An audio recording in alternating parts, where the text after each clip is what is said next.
Estimadas maestras y maestros, no saben cuánto gusto me da poder compartir con ustedes esta información en este consejo técnico ordinario que tenemos que realizar.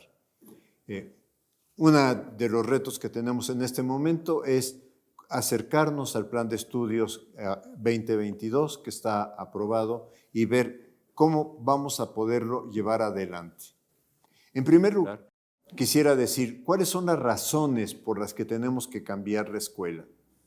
La escuela que conocemos es heredera del proyecto pedagógico que se formó en el siglo XIX. Así era la escuela de nuestros bisabuelos, abuelos, padres, hijos y nietos. O sea, si cerramos los ojos, prácticamente nada más vamos a ver vestimentas distintas en los salones de clase. Mantiene, por lo tanto, esa estructura del salón de clases, esa estructura hecha fundamentalmente para que haya un pizarrón al frente y para que el profesor tenga su escritorio y desde ahí hable.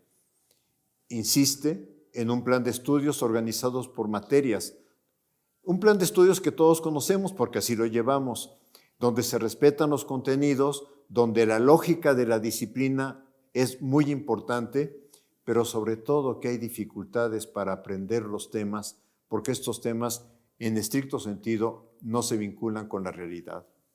¿Por qué queremos una escuela diferente? Por razones compensatorias. La investigación muestra una distancia entre contenidos escolares y la realidad social y cultural de los alumnos. El cambio es el principio de avanzar hacia una escuela justa, compensatoria, crítica, emancipadora.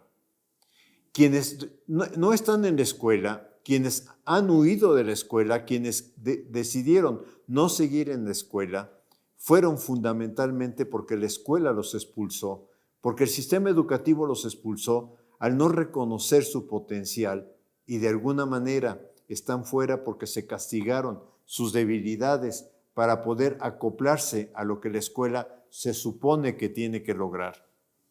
También tenemos que cambiar por una serie de razones pedagógicas y didácticas.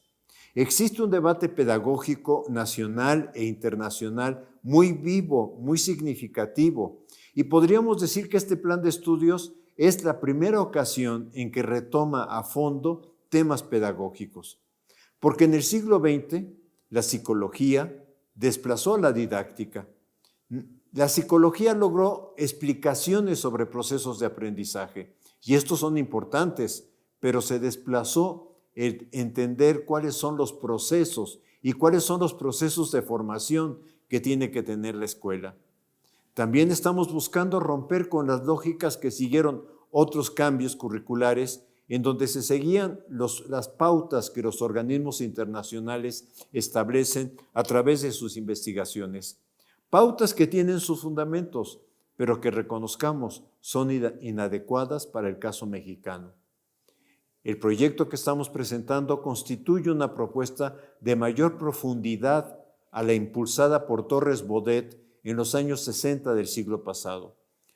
Todos reconocemos el plan de estudios de 11 años, el plan de estudios por áreas de conocimiento, no por materias, los libros de texto gratuito, el desayuno escolar. En todos estos temas, México en ese momento fue un referente en América Latina.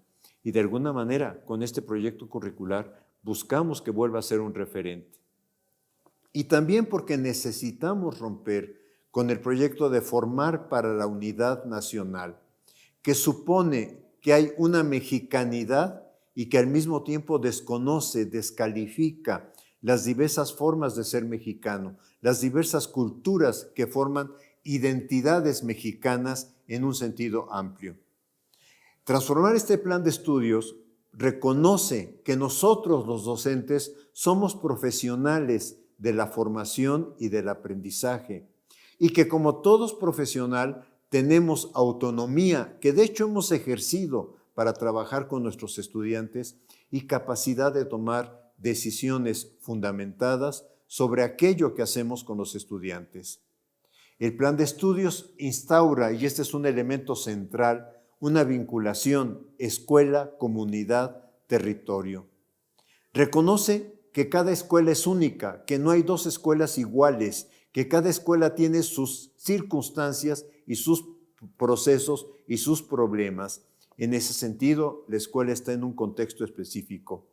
Que la escuela requiere vincularse de otra manera con la comunidad para impulsar sus valores, para analizarlos críticamente en algún momento en que estos valores de la comunidad se contradigan lo que nosotros estamos buscando de una buena democracia, de un buen ciudadano.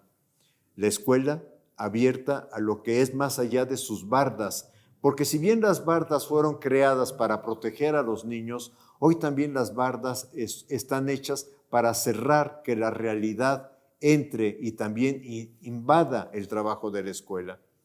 Y estamos considerando que el Consejo Técnico es el responsable de la primera etapa del codiseño curricular. El plan de estudios está conformado, y ustedes seguramente ya lo han estudiado, en 4 campos formativos que están construidos desde la pluralidad de saberes y conocimientos de las distintas disciplinas. No los voy a leer porque ustedes los tienen ahí enfrente, y al mismo tiempo está armado con 7 ejes articuladores. Estos 7 ejes son rasgos humanos de formación ciudadana democrática. Lo único que pudiera yo expresar, que quizá en esta lámina no logro presentar en forma adecuada, es que si bien en los campos formativos hay que trabajar saberes que proceden de distintas disciplinas, no todos los ejes, inclusión, pensamiento crítico, interculturalidad crítica, igualdad de género, etcétera, no todos esos ejes hay que expresarlos en cada etapa, en cada proyecto que desarrollemos a partir del análisis del campo formativo. Necesitamos también transformar nuestro concepto de alumno y de alumna. Esto es, ayudar a que se rompa el rol que históricamente el niño, la niña, el adolescente asume en la escuela. ¿Cuál es ese rol? Todos lo conocemos. Escuchar la clase y tomar apuntes. Escuchar al profesor y estudiar solamente aquello que él considera que va a formar parte del examen o de la calificación. Hacer ejercicios, llenar planas, trabajar el libro de texto según lo determine el docente. ¿Qué es lo que nos ha faltado? ¿Cuál ha sido el gran error de nuestra escuela? No ayudar al alumno a que se pregunte qué quiere aprender. El aprendizaje tiene que ser algo de él, no incluso de que hablemos de motivación, no. El aprendizaje tiene que responder a ¿para qué quiero aprender algo? Y esto va a llevar muchísimo esfuerzo de nosotros y de las familias, por supuesto, y de la sociedad para que el alumno empiece a preguntarse ¿qué quiero aprender? Y entonces esto ayudará a que no trabajen solo por aquello que se califica en la escuela. Necesitamos transformar el concepto evaluación, calificación, evaluación formativa. Yo diría que en México y en el mundo se confunde evaluación con calificación y se considera que la evaluación sumativa y que los portafolios de evidencias y que las rúbricas y que todo esto hacen la evaluación. Yo diría, hagamos una distinción clara que el plan de estudios establece. La calificación clasifica, no ayuda a mejorar. Los números o las mediciones que se hacen en las pruebas estandarizadas no logran reflejar lo complejo de un proceso como es el aprendizaje. ¿Qué es la calificación? El resultado de presentar determinadas evidencias necesarias.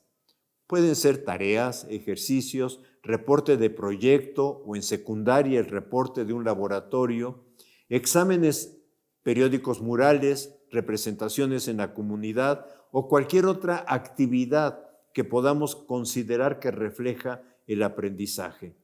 La calificación es una necesidad del sistema educativo. No surgió, y esto me parece muy importante insistirlo, surgió en el siglo XIX, cuando se establecieron los sistemas nacionales de educación, pero no surgió ni desde la pedagogía ni desde la didáctica. Este es un tema que tenemos que trabajar con cierto cuidado.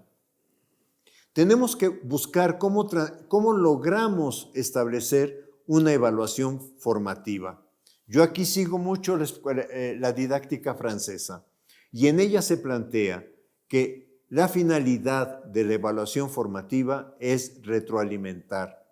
Pero una cosa muy importante, que el punto de partida es que el sujeto logre autorreflexionar sobre lo que está haciendo, autoanalizarse.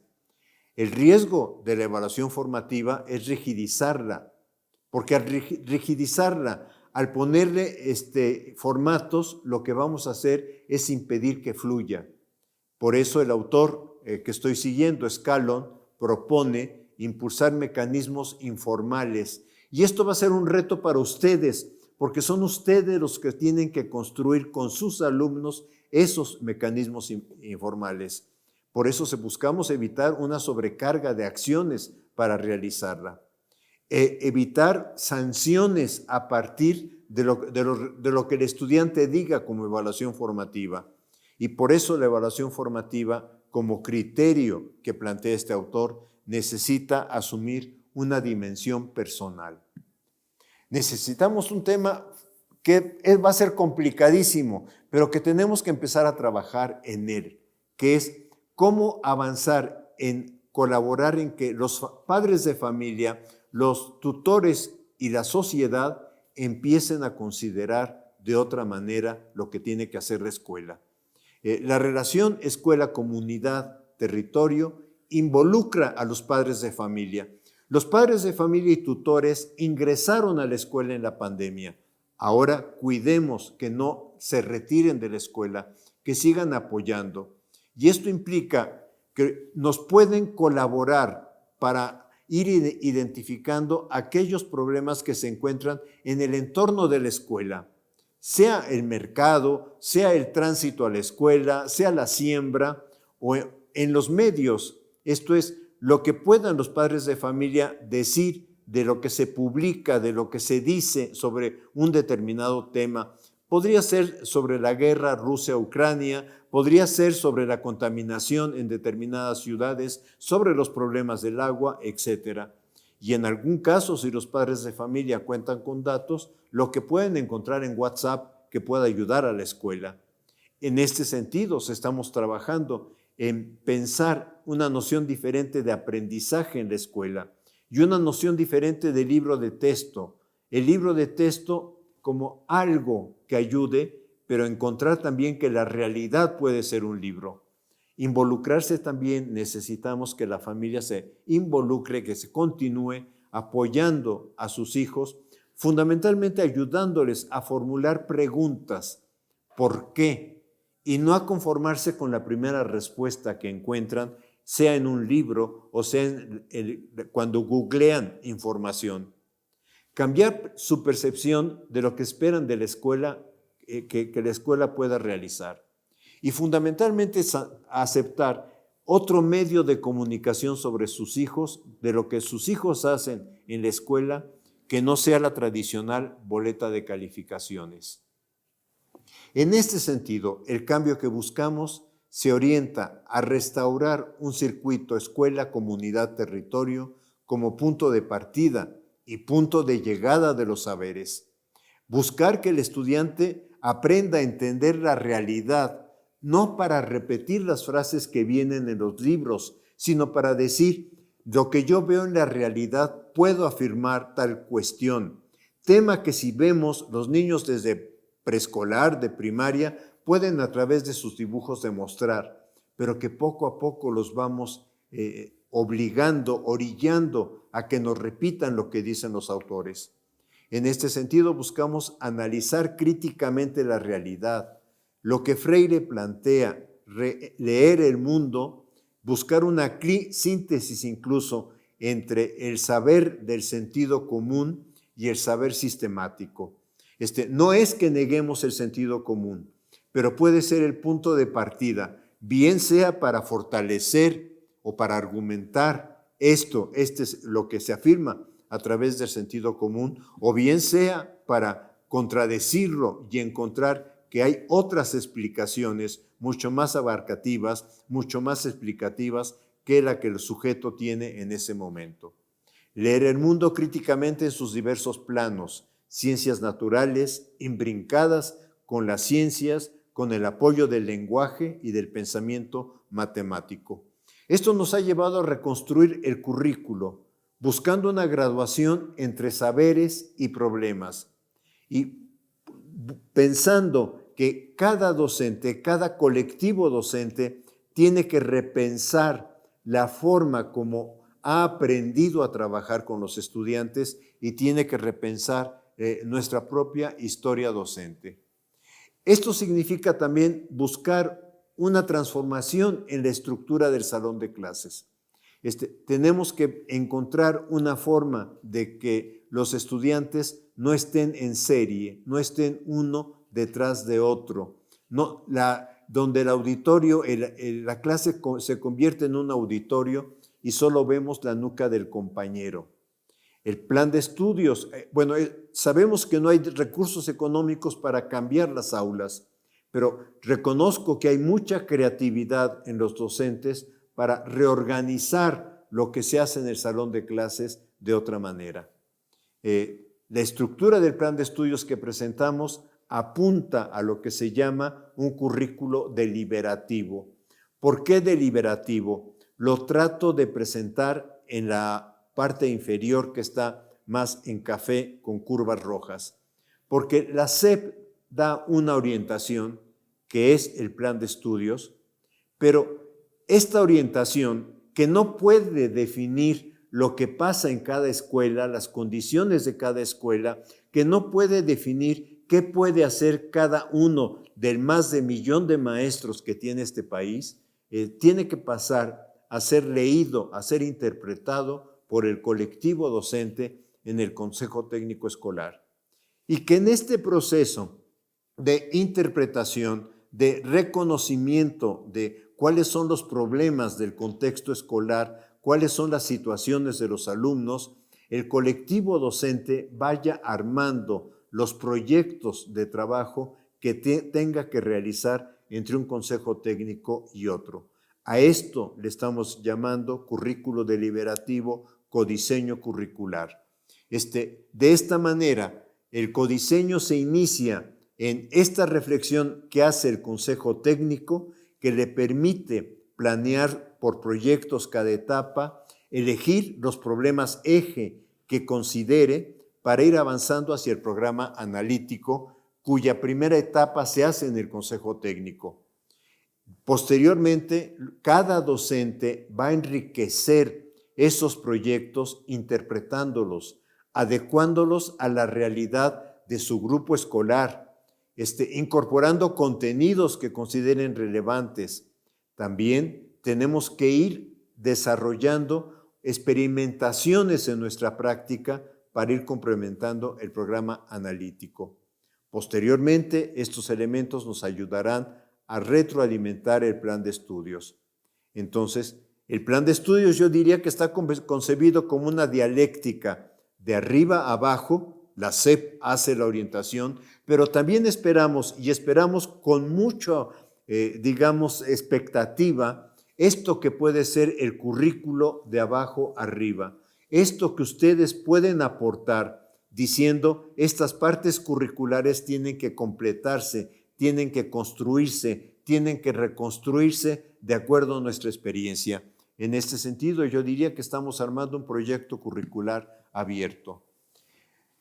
En esta idea de reconocer el profesionalismo de los docentes aparece también el concepto de autonomía profesional del docente.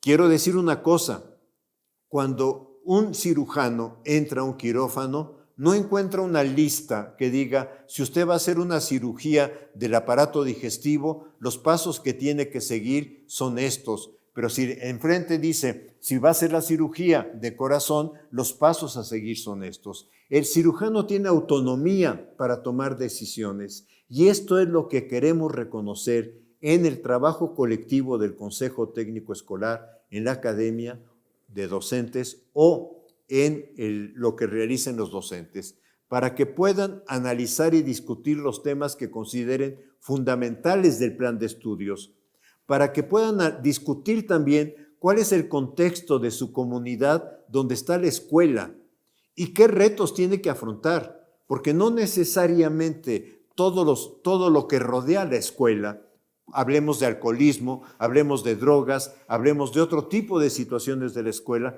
los tiene que asumir, al contrario, tiene que afrontarlos y ayudar a los estudiantes a que vean cómo no son valores que vale la pena desarrollar en una formación democrática y discutir el programa sintético.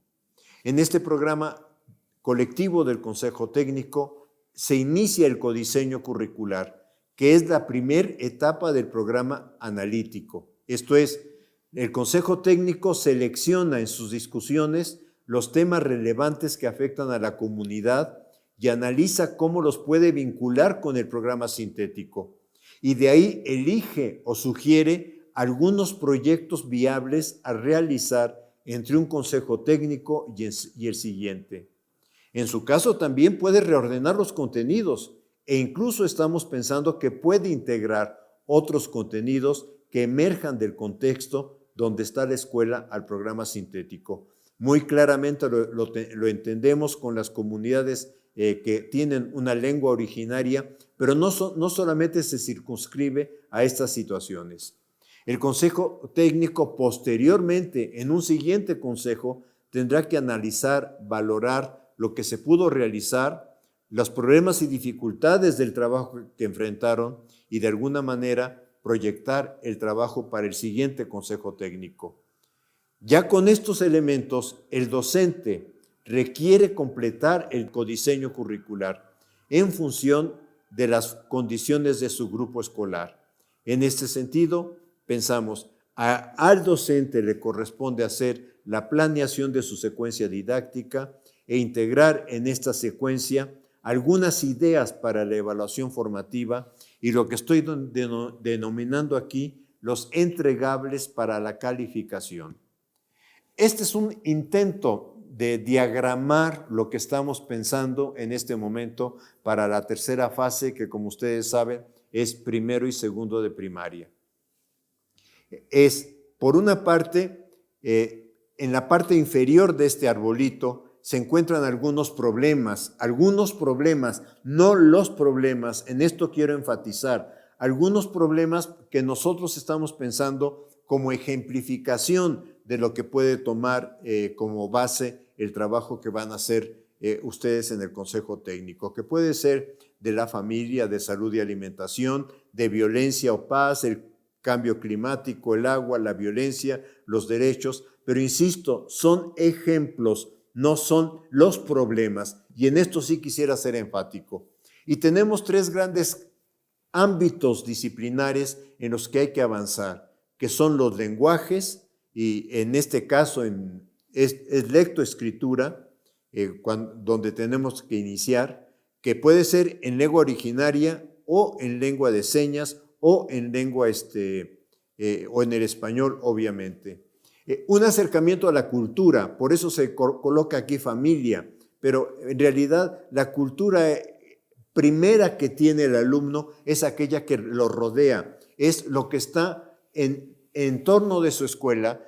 Hay algún autor que dice, es que a veces buscamos hacer visitas a 5 kilómetros, a 10 kilómetros, a 20 kilómetros de la escuela y ni siquiera se conoce qué es lo que está rodeando la escuela. Y eso son las formas de ropa, las formas de vestimenta, las artesanías, etc. Y en última rubro aquí también es artes visuales, que son danza, música, teatro. Esto es, buscamos que el estudiante, y claramente se abre en este tema, entienda que los artes visuales son una forma del lenguaje, son una expresión del lenguaje, sea estética, de pintura, de música y de bailar. Lo que rodea el árbol es como ir diciendo, tenemos que ir construyendo el proyecto de trabajo, articulando estos saberes, articulándolo de alguna manera en que vayamos avanzando en torno a ellos. Aquí está un ejemplo también Ejemplo no es la definición del programa sintético de saberes y pensamiento científico. Aquí se ve con más claridad en el tronco del árbol pensamiento matemático y pensamiento científico. Vemos un ámbito de temas: cuerpo humano, salud, alimentación, animales y plantas. Vemos los problemas. Aquí quedó un poquito más claro, por ejemplo, en pensamiento matemático para el primero y segundo de primaria, ordenar, series, conteos, operaciones básicas, figura geométrica, etc. O sea, pero son ejemplificaciones de lo que de alguna forma tienen que construir. Como todo ejemplo, como todo intento de diagramar, tiene sus limitaciones. Esta es una propuesta de un modelo dinámico de planeación didáctica. Por una parte tenemos la planeación, problemas contextuales, los saberes que tienen los alumnos y los saberes sobre los cuales tendríamos que trabajar, los procesos de grado creciente de complejidad, y por otra parte lo que intento de alguna manera trabajar es que se planea simultáneamente secuencia didáctica, espacios de evaluación formativa y entregables para calificar, y que hay una relación mutua entre estos tres elementos. Esto es, las situaciones, problemas o los proyectos o los contenidos que vamos seleccionando después se van a traducir en determinados entregables y van a aparecer en la evaluación formativa en términos de los alumnos están mostrando aprendizaje, los alumnos están mostrando dificultades para hacer la tarea o dificultades en los trabajos, etcétera. Y entonces estos pueden ser los puntos de reflexión en la evaluación formativa que tendrían que ver a qué se deben y sobre todo qué circunstancias lo causan y qué podemos hacer en conjunto maestros, alumnos e incluso en su momento padres de familia. Y esto también lleva a repensar las secuencias didácticas. Por eso lo que estoy planteando aquí y lo estoy planteando como dinámico es esto entra en movimiento, como toda gráfica tiene sus limitaciones, pero entra en movimiento. Lo que no quisiera, por favor, para los colegas directores, supervisores, es que esto lleve a que se les exija a los maestros por semana una planeación de este tipo. Si exigimos una planeación rígida, lo que vamos a hacer es llenar de trabajo al maestro e imposibilitarle trabajar en el aula. Tenemos que encontrar una forma de que esto no se traduzca en un documento para que nada más haya grandes orientaciones sobre las cuales el docente pueda trabajar. Los docentes tenemos creatividad y la hemos mostrado y la mostramos muchísimo en la pandemia. Por ejemplo, nadie nos dijo utilicen el WhatsApp. Nadie nos dijo algo que una compañera que trabajó en medio rural me escribió y me llamó mucho la atención, que dijo el cuadernillo viajero. Esto es, el cuadernillo que en algún momento llegaba al niño a través de determinados medios que el maestro había hecho a través de fotocopias, etcétera, y que después encontraba el mecanismo para que los padres de familia lo regresaran a la escuela. Nosotros mostramos mucha creatividad en la pandemia y hemos mostrado siempre creatividad. Y este proyecto se basa en reconocer la formación, la creatividad del maestro para ofrecer formas de trabajo a nuestros estudiantes.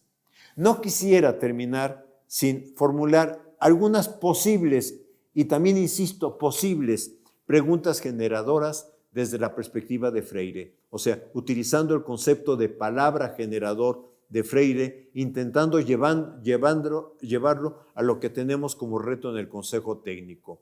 Y en este sentido las preguntas serían, ¿qué reto representa la propuesta pedagógica del Plan de Estudios 2022 para el trabajo colegiado en la escuela? ¿Qué situaciones del contexto que afectan el entorno escolar pueden convertirse en referente para desde ahí organizar proyectos integradores? ¿Cómo imaginamos que desde ese proyecto se puedan integrar saberes de distintos ámbitos disciplinarios? ¿Cómo podemos pensar que se puede realizar la evaluación formativa sin que ésta se rigidece? Pero, compañeros maestros, la verdad tómenlas como preguntas generadoras. Si no les sirven, no las tomen. Que el Consejo Técnico Escolar con responsabilidad, con la responsabilidad profesional que tenemos, armemos entonces las preguntas generadoras que nos ayudarían a nuestro trabajo. Solo me queda agradecerles y esperar que esta pequeña intervención con ustedes haya sido de su interés. Muchas gracias. Gobierno de México.